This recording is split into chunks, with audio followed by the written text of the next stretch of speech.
أعوذ بالله من الشيطان الرجيم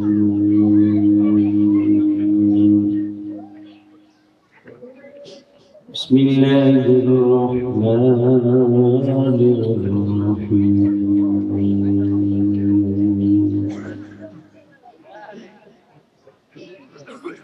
ولسوف يعطيك ربك فترضى ألم يجدك يتيما فآوى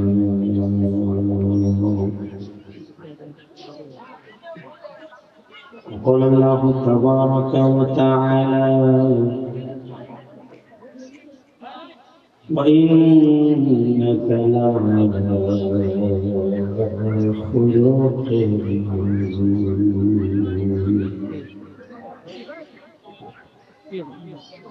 إن الله وملائكته يصلون على النبي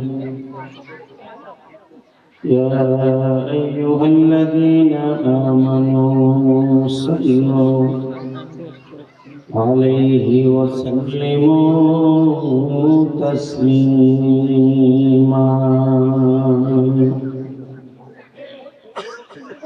اللهم صل على محمد وعلى آل محمد كما صليت على إبراهيم وعلى آل إبراهيم إنك حميد مجيد نماز পড়লে কে খুশি হবে আর আল্লাহর নামে জোরে দেন মরার চিন্তা নেই যে আমার কবরের সাথে রেজেকের সাথে ভলান্টিয়ার ওটা বেচারটা গলায় দিয়ে খারাই দিচ্ছে মতো ওই যে পোলাপানের আওয়াজ বন্ধ করো ছোট্ট সিঙ্গার তাবুল দে ডাবল দিস না প্রবাসীর পোলাপান তাবুল দিলে আবার মামলা বন্ধ হয়ে গেল লিল্লাহি তাকবীর লিল্লাহি তাকবীর কসম মুখলা না জোরে আরে জোরে লিল্লাহি তাকবীর এইবার পর নামাজ পড়লে কে খুশি হবে হজ করলে কে খুশি হবে বিড়ি খাইলে কে খুশি হবে এটা বুঝলেন বুঝতে পারছেন মাসি যেরকম মানে হবে ওর সামনে জায়গা আছে সেটা খাই প্লেট দিব না ওইগুলো থাকা লাগবে না কেন জায়গায় মিলে লাগবে প্লেট দিতে খাওয়ানোর জন্য একটা লোক দাঁড়ায় থাকতে পারবে না ভলান্টিয়াররা যেই মগাগুলার প্যান্ডেলের ডাইনে বামে আছে ঘাট ধরে ধরে ঢুকা মানে মাঠের বাইরে বাইরে আজকে এটা খেলার মাঠ হবে ওয়াজের খেলার মাঠ কথা ঠিক না ঠিক যদি এটা ফুটবল খেলার মাঠ আজকে হবে ওয়াজের খেলার মাঠ এই যে দুলাভাই বলে আনবো এদিকে অনেক মোটা করে লিল্লাহি তাকবীর এই যে দিকে হলে ভলান্টিয়ার একটা দাঁড়ায় থাকতে পারবে বলবো তো আর কোনো কাম নাই ব্যাস কিনা দিছে ব্যাসের পয়সা উঠাইতে টাকা দিব এক একটা ব্যাসের দাম 12 টাকা দিব আল্লাহ কবুল করুন জোরে আমিন আরো জোরে লেবার কোন যতদিন বাঁচবেন কার কোন গান গাইবেন বালিশ কি বড় নেই আল্লাহ রে কি চাইছে গান এটা বালিশ চাইছে লই যায় গজার জিলাপি মোটলা লই যাবে মনে মনে ভাবছি হুজুর আমার গাড়িতে করে বালিশ নিয়ে না যায় বড় বিড়ি দিতে হবে আল্লাহু আকবার বলে বলেন তো যাগো মাজায় ব্যথা আছে তারা চেয়ারে নেবেন আর যাগো মাজায় ব্যথা নেই নিচে বসে 40 এর উপরে লোক চেয়ারে নেবেন 40 এর নিচে নিচে বসবে আল্লাহ সবাইকে কবুল করুক জোরে করে আমিন আল্লাহ জায়গার নাম কি উফুকি উফুল কি মর্তবারা বাইতুন নূর জামে মসজিদের উদ্যোগে একদিন নবী ওয়াজ আর মাহফিলের তাফসীর কোরআন মাহফিলের সম্মানিত সভাপতি হাজারো আলেম উস্তাদ শাইখুল উলামা শাইখুল হাদিস এবং যদিও আপনাদের এলাকার রত্ন আপনারা হ্যাঁ কদর বুঝবেন না কোনটা বুঝবেন তোমার মুখের বলা আর দেখছি ল্যাংড়া গেছে ঠিক না? জোরে বলো। উনি অনেক বড় একটা মাদ্রাসা মহাপুরে চালু। হাজার এই বাচ্চাগুলোর বন্ধ করতে বলছিলাম, এই ভলান্টিয়ার কি লেগে লাগছে?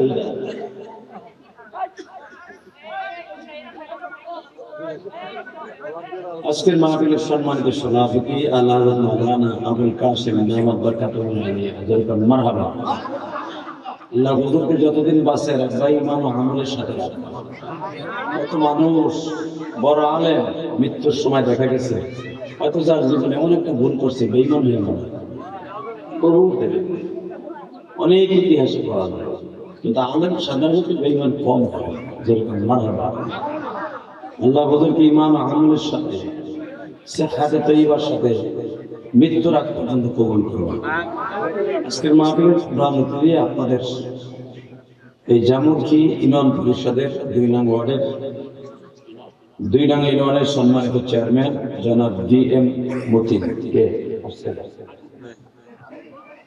আল্লাহ চেয়ারম্যান সাহেবকে কবুল করুন। দ্বিতীয় বক্তা যার পরিচয় আমি কি দিব একবার আইয়ে গেছে, তারপর আমি একটু না দিলে কারণ আমার 1-1.5 কেজি প্রশান্ত করছে, আমি যদি আধা কেজি না করে দিই দেখতে তো খারাপ। আল্লাহ সর্বোপরি সবশেষ কথা হলো ও আমার ছোট ভাই, চেহারা দেখার মধ্যে একই একদিন দেখা গেছে একদিনটা তিলে একই। আসলে কি জানেন, আমরা এক বক্তা আর এক বক্তা কিন্তু খুব প্রেম প্রীতি ভালোবাসা আছে। আমরা যারা মোটামুটি একটু পরে আছি, ওরাদের মতো যারা একটু নিচে আছে, সবার সাথে সবার একটা প্রেম প্রীতি ভালোবাসা আছে। এই যে আল্লাহ বলে আপনাদের এলাকার এত বড় একটা মাদ্রাসার প্রিন্সিপাল, আবার কয়েক মাদ্রাসার মহানবাস, যা দেখবেন তার অন্তরে আমার ভালোবাসা আছে, আমার ভালোবাসা তার অন্তরে আছে। ঠিক না বুঝলেন? আপনারা কোন যে 2 হুজুর এক খেতার নিচে ঘুমাইছেন, টাকা ভুয়া কথা, ফরমালিন যুক্ত ভুয়া কথা। কোন যে 2 বিএনপির নেতা এক খেতার নিচে ঘুমাইছেন, কথা কোন না? 2 আওয়ামী লীগের নেতা এক খেতার নিচে ঘুমাইছেন, নৌকায় বসে কথা কোন কাছে মিনা মারে কথা মারে দিই, কথা কোন না? দরকার আমি নৌকা কিনবো 1 কোটি টাকা, নৌকা আমি কিনবো 1.5 কোটি টাকা, কাল কিনিস। কথা কোন না? টাকা হক শুধু হক কথা হয়, কথা ক্লিয়ার না চুপ করে বয়ে থাকে, কিছু কম না। কথা বাস্তব না বাস্তব? আমরা হুজুরের এক খাতার নিচে না খালি এক জায়গায় বই আই, একটু আগে খাইয়ে এলাম করে একজনের খাবার একজনে তুলে দিল, কি প্রীতি ভালোবাসা। একটা মিথ্যা কথা কোন আমাকে নামে ওর 2 হুজুর এক খাতার নিচে ঘুমিয়ে যায়। ইনশাআল্লাহ এখন আর খাতা কেউ গায়ে দেয় না, কম্বলের নিচে ঘুমাই, কোথায় নিচে ঘুমাই, আলহামদুলিল্লাহ। 100টা মিলে না, যতদিন বাঁচবো ইমান নিয়ে বাঁচবো, কথাটা ভালো না খারাপ, দুনিয়া থাকতে পারবো না, কথাটা সত্য না মিথ্যা। যেমনে কইলে মনে হয় অসুবিধা আছে। আজ থেকে 100 বছর আগে গুলিস্তানের মোড়ে আপনাদের এলাকার একটা পোলারে আজরাইল খুঁজতেছে, ওই একটা আকলো মাইরে এনে যে ঘুরতেছে 100 বছর আগে থেকে, আজরাইল তারা পায় না। এমন কোন সিস্টেম আছে? আপনার দাদা ঘুরতেছে না, আজরাইল পাইতেছে না যাত্রাবাড়ির মোড়ে। পৃথিবী যখন শেষ হয়ে আসবে, আপনার রেজেকের খাবারটা শেষ, সেদিন থেকে আপনার দুনিয়াও শেষ। ঠিক না? এটা কি মনে পড়ে আমার চলে যেতে হবে? এদেরকে মনে পড়ে? এই জন্যই নবী বলছেন বেশি বেশি মৃত্যুর কথা স্মরণ করবো। আপনার বিরুদ্ধে সবচেয়ে বেশি স্মরণ করবো লাদ্দাতুল মউত, বেশি বেশি স্মরণ করবো কবরের কথা, মৃত্যুর কথা, তাহলে তোমার জিন্দেগিটা সুন্দর হয়ে যাবে। ঠিক না ভাই? ঠিক। হযরত ওসমান গনি রাদিয়াল্লাহু আনহু, যে উসমান গনি আপনারা যারা হজে গেছেন তারা জানেন, বীরে উসমান নামে একটা কুয়া আছে মদিনার ভিতরে। বীরে উসমান নাম কি বলেন? বীর হলো ফার্সি শব্দ, ওসমান তো বলেন, আপনার স্বাস্থ্য ভাই ওসমান আছে, এইটা তো ভালো বুঝে দিয়েছি। যেটা বুঝেন না ওইটা তো, বীর মানে কুয়া, বীর মানে কি? জোরে কোন? বীরে উসমান নামে একটা কুয়া আছে, এইদিকে 14 ফিট আর এদিকে হলো 11 ফিট লম্বা। পুরা কুয়াটার এখন সরকার চারিদিকে গোল করে রাখছে। দেখবেন একটা বট গাছের নিচে যদি বাজারে কোনো বট গাছ হয় তার চারিপাশে গোল করে একটা ওয়াল দেয়। এই জন্য কি গাছের গোড়া গোল? আসলে কুয়াটা হলো স্কয়ার না, কুয়াটা ছিল। এখন সরকার এটাকে গোল স্কয়ার করছে। এখনো পর্যন্ত কুয়াটা আছে, ওসমানের জামানা থেকে নেই পর্যন্ত, নবীর জামানা থেকে এখনো আছে। আরো জোরে বিশ্বাস করেন আল্লাহর কসম মিস নাই। কসম করে কোন আলেম ওলামা মিথ্যে কথা বলে। সুবহানাল্লাহ জোরে পাবেন। জান্নাতের ভিতরে আপনার নাম, আপনার বাবার নাম, আপনার দাদার নাম, 14 গোষ্ঠীর নামের উপরে আল্লাহ একটা সুবহানাল্লাহ গাছ লাগা দিবেন। তারপরে চাচা মুখ ফেলেন, আমি চাইছি চিন্তা করছি। আমি আবার বলছি, যদি কেউ আলহামদুলিল্লাহ বলে জান্নাতের ভিতরে তার নাম, তার বাবার নাম সহ আল্লাহ আলহামদুলিল্লাহর গাছ জান্নাতে লাগাই দেবে। কিন্তু আলহামদুলিল্লাহ আবার আমি বলছি, কেউ যদি আল্লাহু আকবার বলে জান্নাতের ভিতরে তার নাম, তার বাবার নাম সহ আল্লাহ আল্লাহু আকবারের গাছ লাগাই দেবে। তাহলে 3টা গাছ লাগাবেন, রেডি আছে? হ্যাঁ, সুবহানাল্লাহ, আলহামদুলিল্লাহ, আল্লাহু আকবার। আল্লাহ আমি এগুলো গোয়াদা দিচ্ছি। একবারে ড্যাব ড্যাব আওয়াজ বন্ধ, রিভার টন বাড়বে, গ্যাস বাড়বে, মাস্টার বাড়বে এবং ইকো অফ। ইল্লাহু তাকবীর। কত আওয়াজ এখন ঠিক আছে কিনা? তুই জ্ঞান জ্ঞান আওয়াজ ক্লিয়ার থাকে, বক্তার কথার সাথে সাথে নিয়ে নেবে টাইম। আর যদি আপনি ভ্যাস বাড়ান, টন বাড়ান, রিভার বাড়ান, ও 2 মিনিট পর পর আমার আওয়াজ দিব, ও পরে দিব, আমি দিব, ও নিব, সিস্টেম আছে। আরো বার মাস্টার করা 8 লাগাও মাস্টার। লিল্লাহি তাকবীর, লিল্লাহি তাকবীর। রন্ডা রাখতে পারো, একসাথে বলতে হবে। এই জমিনের মালিককে আল্লাহ যদি বলে আমি তোর নামে গাছ লাগাবো, এটা শেখ হাসিনা না, রাস্তার কাম শুরু করছিল, এটা কেসা হয়েছে, বাকিটা হয় নাই। ঠিক আছে, জোরে করো, আস্তে কথা বলে কিন্তু মূল্য হয়ে মরবে। আল্লাহর ওয়াদা, রেডি? আল্লাহ যদি বলে আমি এই গ্রামটাকে স্বর্ণ বানায় দেবো, হয়তো কত সময় লাগবে? গরু বেহেনে 2টা হয়েছে, একটা তো সময় লাগবে না, আর একটা তো 1 সেকেন্ড লাগবে না। বাবা, আল্লাহ কোন কাজ হইতে বললে إنما أمره إذا أراد شيئا أن يقول له كن فيكون।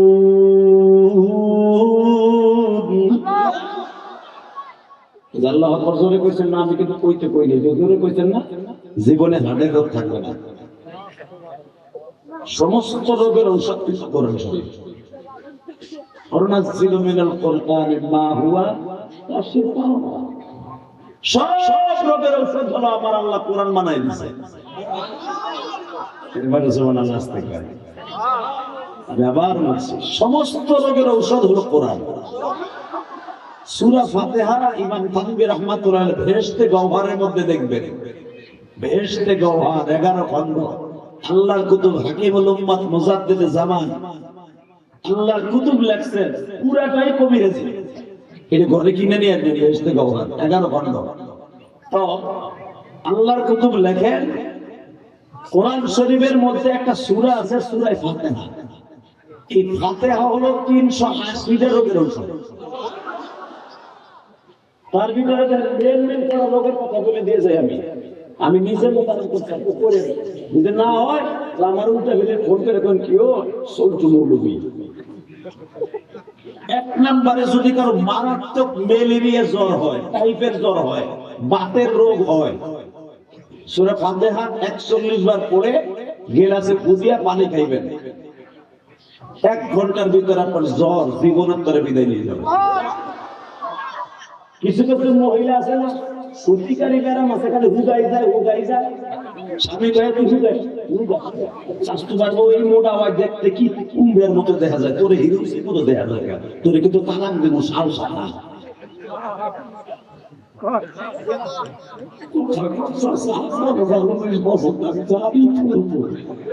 এই বয়সে শরীরে আপনারও ভালো লাগে,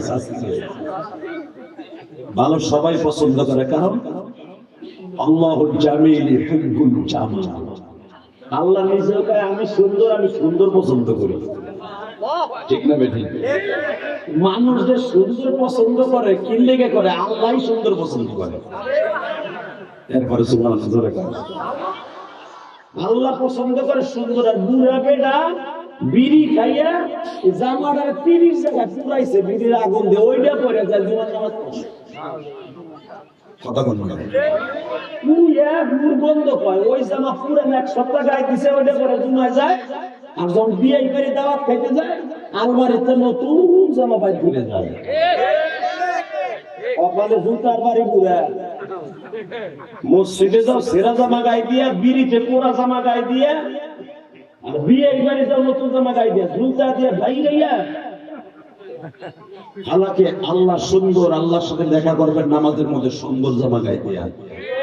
আমার নবীর কাছে 3টা জিনিস প্রিয় ছিল। কয়টা? জোরে কোন, আরো জোরে হলো না। ইলেকশন আইছে, ওটা 3টা জিনিস প্রিয়, মনে রাখবেন। 1 নম্বরে হলো নামাজ, কি? 2 নম্বরে হলো আতর। নবীর কাছে গেলে মুসাফা করার সাথে 1 মাস পর্যন্ত ওই হাতের থেকে বেশ নম্বরে ঘেরা আসতো। নবীর আতর দিয়ে যেত জিবরাইল। কেমনে দিত?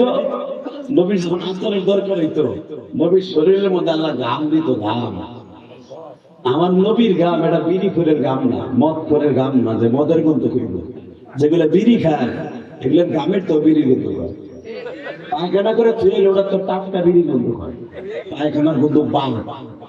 কথা বল না কেন? এ চাচা ভালো করে বুঝবেন, আমার নবী জিবরাইল আতর দিয়ে দিতেন। আতর, নবী আতর পছন্দ করতেন। জিবরাইলের যে আতর কেমন হবে সেটা এই বোতলের আতর না, শরীরের মধ্যে ঘাম দিয়ে যাইতেন। ঘামের ভিতর থেকে এমন আতরের সেন আসতো, মনে হইতো পৃথিবীর শ্রেষ্ঠ আতর আমার নবী লাগাইছে। শুধু এখানেই শেষ না, এটা নবীর গায়ের কথা বললাম। নবী যখন তার মার পেটে ছিল, মার পেটে থাকা অবস্থায় তার মায়ের গায়ে থেকে যে ঘেরান আসতো, পৃথিবীতে এই আতর কোন পৃথিবীর কোন ফ্যাক্টরি তার জন্ম দিত না। আমিনার আতরের ঘেরানে পুরা পাক্কা শহরের মহিলারা আব্দুল মুত্তালিবের কাছে নালিশ করলো, নেতা কি আপনার বউ, আপনার পোলা গেছে মরে, আপনার পুত্র মধ্যে এত দামি আতর ব্যবহার করে কেন? ওর আতরের যন্ত্রণায় আমরা বাসায় টিকতে পারি না। কাবা ঘরের কাছে তোমার বউ যদি তপ করতে যায়, সমস্ত মানুষ হ্যার কাছ দিয়ে খালি ঘুরে, হ্যার শরীরের সাথে মহিলারা ঢেসা দেয়, হ্যার মহিলারা কোলাকুলি করে, তার সাথে যে কোলাকুলি করে পুরো 1টা মাস ওই মহিলার সাথে ঘেরান আসে। আমরা বড় লোকের বউ, আমার কাছে কেউ আসে না, তোমার পুত্রবধূর কাছে সবাই যায়, আমার কাছে আতরে ঘেরান করে। এই দেশের নিয়ম আছে, স্বামী মারা গেলে আতর লাগানো ঠিক না, এটা বলতে বল, এই মক্কার নিয়ম। তোমার পুত্রবধূ লাগাই কেন? লজ্জা লাগে না? বিড়ি আব্দুল মুত্তালিব একটু মাইন্ডে লাগবে, এখন কাটবে। চাচা যে চোখ দিয়ে নবীর মার কথা, নবীর কথা শুনে যার চোখে পানি আসবে, কসম খোদা, চোখ দিয়ে মৃত্যুর আগে আমার নবীকে দেখতে পারবে। আর যারা আমার নবীর জীবনে একবার দেখবেন, এই আল্লাহর কাছে জিজ্ঞেস করবেন,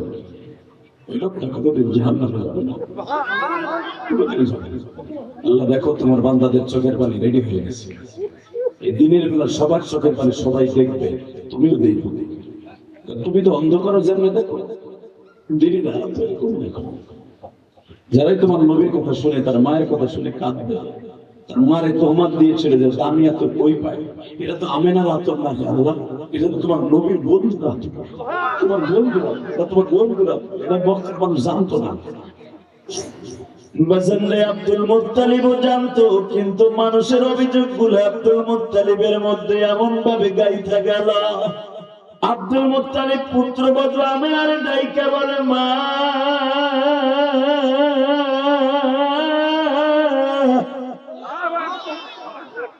তুমি যখন আমার কাছে খাবার নিয়ে আসো পুত্রবধূ হওয়া অবস্থায়, তুমি আমার ঘরে ঢুকলে দামি আতর কোথা থেকে আসে গো মা? মক্কার সমস্ত মহিলার অভিযোগ দিছে আমিনার জ্বালায় আমরা তওবে নামতে পারি না। সমস্ত বিদেশি মহিলারা যারা তওব করতে আসে, উমরা করতে আসে, সবাই আমিনার ঘরে যায়, আমাদের ঘরে কেউ আসে না।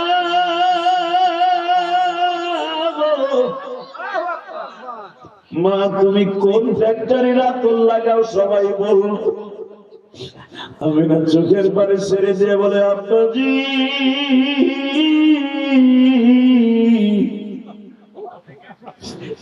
আমার এই আতর পৃথিবীর কোন ফ্যাক্টরিতে হয় না, এই ফ্যাক্টরি একজনই বানায় আমার পেটের মধ্যে দিয়ে দিছে। আব্বা এমন একটা আতরের ডিম বানাই আমি পেটে ঘুরি গো আব্বা, এমন একটা আতরের শিশি আমার পেটের মধ্যে আমার মালিক লাগায় দিছে। যতদিন এই শিশিটা, এই বোতলটা, এই ফ্যাক্টরিটা আমার পেটে গর্বে থাকবে, ততদিন পর্যন্ত শুধু আমার পায়খানা প্রস্রাব না, আমি যেখানে মুখ লাগাবো সেখানে আমি বসবো, ওই জায়গা সুদ্ধা পানি সুদ্ধা ঘেরান হয়ে যাবে। মা কসকি তুই পায়খানা করলে অতরে গেছে? হ্যাঁ ভাবে পায়খানা প্রস্রাব করলে অতরে গেছে। মা কসকি ভাব আপনার গ্লাসে পানি আসছে না কেন? আমার বাপের বানানোর কথা না, বেদায় কিতাবে দেখবেন, হাসাইসুল কোথার মধ্যে দেখবেন। জীবনে বহুত কিতাব মোতালা করছি বক্তা অর্জন, এখন কম্পিটিশনের যুগ। ওয়াজ একটা করবেন, ভাইরাল হওয়ার পর ওটার পিছনে আরো 10টা লেগে দেবো সমালোচনা করার জন্য। হাতাবাই দিকে মা মেলা এইভাবে এক গ্লাস পানিতে ঠোঁট লাগাইয়া শ্বশুর আব্বাকে বলেন, আব্বা আমি তো আপনার মেয়ে না। হ্যাঁ মা তুই তো আমার মেয়ে, আমার 6টা মেয়ে, আর একটা মেয়ে, 7টা মেয়ে। তুই আমার 10টা পোলা, 10টা পোলার মধ্যে একটা পোলা মরে গেছে, 9টা পোলা হলো পয়সা রয়েছে, আমার 6টা মেয়ের ভিতরে কেউ মরে নাই।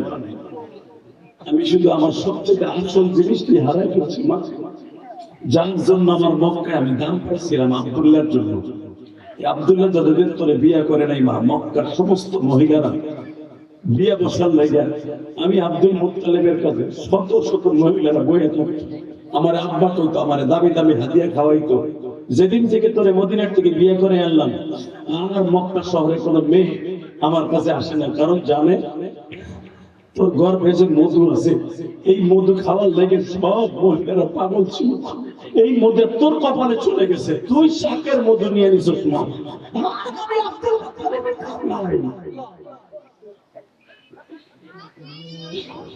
আল্লাহ দেখো তোমার পাগল গুলি কান্দে মানি,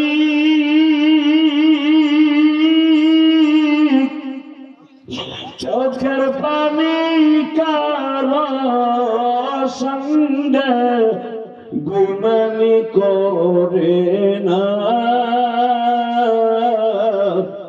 চোখের পানি দিয়ে কান্দো ভুল কইরো না। বাজার পৃথিবীতে যদি মাওলারে খুশি করতে চাও, চোখের পানি দিয়ে করতে হবে, ভুল করা যাবে না। দুনিয়ার নিয়ম আছে, মার কাছেও কিছু চাইলে বাবা সঙ্গে সঙ্গে মার কাছে বলতে হয় মা দাও, মা তখন দিতে চায় না। দেখবেন পায়ে একটা বাড়ি দেবেন না, সাদিয়া কাইন্দে দিবেন। ওই চোখের পানি দেখলে মা যদি নরম হয়ে যায়, বাপ যদি নরম হয়ে যায়, আমার মালিক বলে যখন তোর চোখে আমি পানি দেখি আমি আর সহ্য করতে পারি না।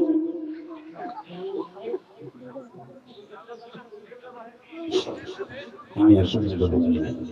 তোর জীবনে কি অন্যায় করছে তাকাই না, খালি তোর চোখের দিক তাকাই তোর জীবনে সব মাফ করে দে। আরো জোরে, আরো জোরে।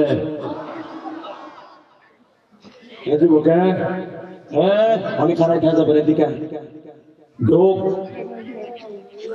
একটা যুবক খারাই থাকবে মাঠের বাইরে ওয়ালের ওই পাশে দাঁড়ায় দাঁড়ায় তামসা দেখতেছে, ভিতরে ঢোক, কপাল আজকে পুরবো, ঢুকবি না কপাল আজকে পুরবো, এমন পোড়া পুরবো বৌরাতে ঠন্ডা খাবি, পোলাপান হইবে একটা কি জানো, হিরো আলম। একসাথে বলতে হবে সর্বময় ক্ষমতার মালিককে। এই মাঠের গুণ আর মাঠের বাইরে দাঁড়াই থেকে ওয়াজ শোনা এক না। এই যে মাঠের মধ্যে বইয়ে জীবনে কান্দেন নাই, কান্দা শুরু করছেন, কারণ কি? এইটা একটা কারণ আছে তো। ইমাম তামিমি তাফসিরে বায়ানুল কোরআনের ভিতর লেখছেন, হে মুসলমানের পোলা, হাফাতুহুমুল মালাইকা গশিয়াতুমুর রাহমান নাযালাত আলাইহিমুস সাকিনা। আল্লাহু আকবার জোরে বলতে পারলেন? এই মাঠের মধ্যে বলে কাঁদবেন কে? আপনার কান্দায় আপনি জানেন না তো? কারণ এই মাঠের মধ্যে শয়তান নাই। আসমান পর্যন্ত হাফাতুহুমুল মালাইকা, আসমান পর্যন্ত এই মাঠ ঢুকলে ফেরেশতারা ঘিরে রাখছে। এইখানে কোনো পাকা হইব না, এই জন্য কান্দে। আর ওই যে ওখানে দাঁড়াইয়া কেউ ডিস্টার্ব করবে না, খানা খেয়ে ওয়াজ শুনবো, আর চোখে পানি আইবে না। কথা কোনটা কেন? এই মাঠে কেন আর চোখে পানি আসে? কেন এই মাঠের এত গুণ? এখানে ফেরেশতা আছে। দুনিয়ার কোন ওয়াজ মাহফিলের পুলিশ লাগে না, কারণ কি? ওই ওয়াজ মাহফিল ডিউটি দেওয়ার জন্য ফেরেশতা পাঠাইতেছে। মুমতাজের মাত্র 300 লোকের গানের প্যান্ডেল মেইনটেনেন্স করার জন্য পুলিশ লাগে, আর্মি লাগে। বেটা একটা এমপি মন্ত্রী 30টা চেয়ারে মিটিং এ রূপান্তরিত করতে পুলিশ লাগে 150। তখন না কেন? তাও মাঠে কোনায় পেয়ে একজন বিড়ি খায় আর একজন গল্প করে। আমার মালিক হাজার হাজার ওয়াজের মাঠের লোকগুলো বসা করে রেখে কোনো আওয়াজ দেয়, শুধু আওয়াজ আছে সুবহানাল্লাহ, শুধু আওয়াজ আছে আলহামদুলিল্লাহ, শুধু আওয়াজ আছে আল্লাহু আকবার। কারণটা কি? কারণটা কি?